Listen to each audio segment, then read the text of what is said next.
চুল পাকা নিয়ে জাপানের টোকিও মেডিকেল অ্যান্ড ডেন্টাল ইউনিভার্সিটির গবেষণা জানাচ্ছে বিস্ময়কর তথ্য। চুলের রং নির্ভর করে মেলানোসাইট স্টেম সেল নামের বিশেষ কোষের উপর। জিনগত কারণ এবং পারিপার্শ্বিক চাপ এই কোষকে ঠেলে দেয় দুটি ভিন্ন পথে। একটি হলো বয়সজনিত পরিবর্তন, অন্যটি টিউমার। এই টিউমারের নাম মেলানোমা, ত্বকের সবচেয়ে মারাত্মক ক্যান্সার। এখানে পারিপার্শ্বিক চাপ বলতে বোঝায় এমন সব প্রভাব যা কোষকে ক্ষতিগ্রস্ত করে।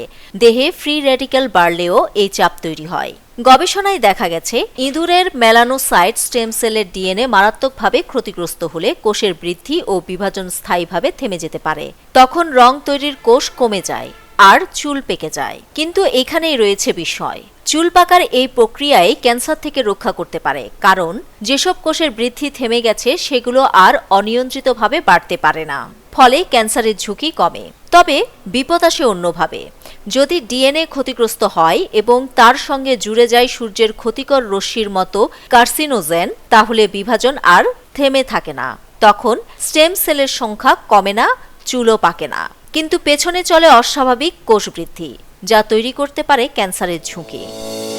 নিউজ ডেস্ক, দৈনিক পূর্বকোণ।